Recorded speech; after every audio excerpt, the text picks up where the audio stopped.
Olá, minha gente, boa tarde. Boa tarde. Vamos dar início à nossa aula de história desta semana. E eu quero que vocês peguem o livro de vocês e abram na página 112.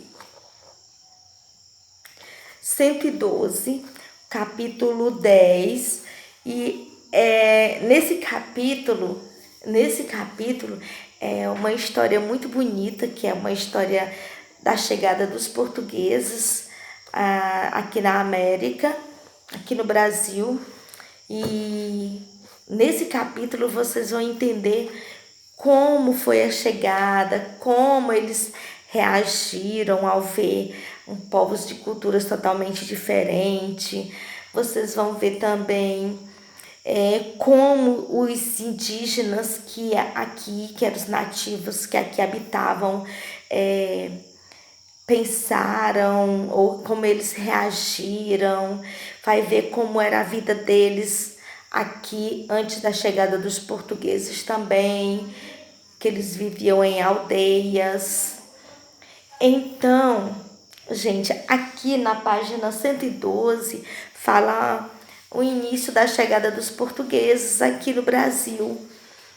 Que quando eles chegaram aqui, eles encontraram povos totalmente diferentes da cultura deles de lá, né? De Portugal. Aqui eles tinham uma cultura, rituais, as crenças, a forma deles se vestir, né? Que eles andavam nus também. Aqui fala também que em 1500, entre 3 milhões a 5 milhões de nativos habitavam o território brasileiro e distribuído em mais de 1000 povos que falavam mais de 1.300 línguas. Era língua demais, gente. Cada aldeia, cada povo tinha uma língua diferente, né? E também tinha culturas diferentes também, mesmo sendo nativos, mas tinham culturas diferentes. Não é diferente da gente, né? Cada estado aqui do nosso país tem culturas diferentes, tem sotaques às vezes diferentes. Então nós moramos no mesmo país, mas cada estado tem uma cultura totalmente diferente um do outro. Então era assim também acontecia naquela época com os índios, com os indígenas.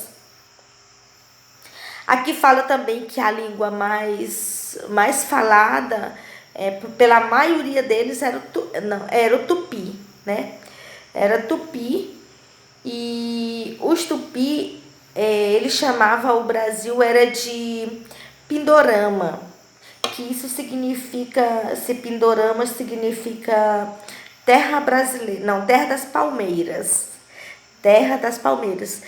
Porque talvez eles aqui tinha muito babaçu, muito coco, eu acredito que seja por isso, né? Que eles chamavam de terra das palmeiras. E deixa eu ver o que mais que eu poderia falar. Também fala um pouquinho dos primeiros contatos entre indígenas e portugueses, né? Que eles habitavam o Brasil na época da chegada dos portugueses, viviam em aldeias, em moradias, podiam estar organizados também. Também fala que a organização, eles não tinham uma organização assim que tinham um chefe de estado que ditava as ordens e todos iam cumprir aquelas ordens, não. Eles não tinham uma pessoa que dava ordem neles. Tinha um conselheiro que eram os mais velhos, que dava conselho para os mais novos. Tem umas histórias tão interessantes que vocês vão ler aqui. Eu li aqui já todo o capítulo todo. E uma coisa também que eu achei interessante é que eles gostavam muito de guerrear. Eles viviam da agricultura, Eles cultivavam milho, feijão, batata doce, inhame, deixa eu ver o que era mais, mandioca. Eles cultivavam bastante esses produtos, mas eles também guerreavam entre povos, né? Entre os inimigos, entre aldeias. Mas isso só acontecia quando o inimigo queria dominar alguém ou queria dominar aquela aldeia deles. Aí eles guerreavam.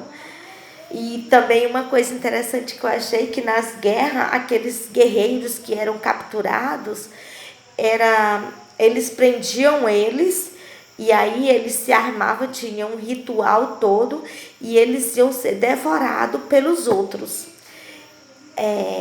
Acreditando, aqueles guerreiros que eram capturados, eles acreditavam que, sendo devorados pelos outros, eles iam para uma espécie de paraíso onde eles iam encontrar os seus entes queridos, né, lá nesse paraíso. E para os que comiam a carne dos guerreiros, né, eles achavam que a força daquele guerreiro, que o espírito daquele guerreiro, que tudo que aquele guerreiro fazia ia passar para eles iam ficar mais fortes, ia ficar mais valente, para que eles pudessem guerrear e ganhar as guerras. Eram uns pensamentos loucos, gente, meu Deus do céu. Também interessante quando eles se casavam entre eles mesmos, e quando as crianças nasciam, vocês vão ver que é interessante isso. Quando as crianças nasciam, eles colocavam o nome da criança alguma coisa a ver com os parentes da família da mãe do menino, da criança, né? E que o pai também ficava de resguardo. Quando a mulher ganhava neném, ele ficava de resguardo, não podia trabalhar, não podia fazer nada. Era a mulher e o pai que ficava nesse resguardo. Hoje, aqui para nós, a cultura é só a mulher, né? E lá para os indígenas, os dois tinham que ficar de resguardo. Aqui fala um pouco do costume das famílias, como eles viviam, como eles compartilhavam as festas. Vocês vão ver toda essa história. Eu não vou contar tudo também, né? Porque senão vocês não vão nem ter a curiosidade de ler. Então, leiam, gente. É muito boa a história, porque é uma história que é nossa, uma realidade que aconteceu aqui no Brasil. Então, leiam essa história da página 11 à página 114, onde fala também da guerra e rituais antropofágico. Quase saiu o nome. O que vocês vão ver aqui como é que era a luta deles. Não vou contar não, vocês vão ler, tá? E depois vocês vão responder apenas uma pergunta aqui na página 115, que é com relação a essa imagem, tá? Aqui bem onde tem um pontinho aí, um pontinho preto. É possível dizer que nesse relato que tá aqui em cima, vocês vão ler o relato, Caminhas faz um julgamento dos indígenas, expressando algumas ideias de superioridade dos europeus. Por que ele fez isso? Aí vocês vão responder. É 2 perguntas numa só, tá? Só isso. E até a próxima semana. Tá bom? Acho que sábado nós temos aula, gente. Então, até sábado. Beijo e tchau. Gente, não esqueçam, tô passando um aviso em todos os vídeos. Não se esqueçam de mandar as atividades. Nas avaliações que eu corrigi, tem muita gente que fez só avaliação e que nunca me mandou uma atividade. Meu amigo, as atividades servem para a nota N4. É 4 pontos. E além dos 4 pontos, é a sua frequência. A aula de hoje é do dia 26. Isso, 26. Se você não mandar a atividade do dia 26, você vai levar uma falta no dia 26. E quando for fazer a avaliação do outro período, do outro bimestre, se você não tiver nenhuma, você vai ganhar um zerozinho bem redondo na N4.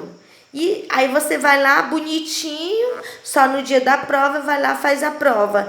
Aí você tira um 6, por exemplo, na prova, e não tem nenhuma atividade, você vai ficar com 6 a sua média. Daí você vai lá, não tem nenhuma atividade, erra na prova, tu tira um 2, um 3 ou um 4 na prova, tu vai ficar com aquela nota que tu ficou. Porque na N4 eu já coloco lá, ó, 0 mais a nota da avaliação. Se tu só faz a avaliação, você pode ter certeza que sua nota não vai passar de um 6. Porque a avaliação só vale 6. N4 são as atividades. Certo? Entendido? Beijo, tchau. Eu tô aguardando a atividade de vocês.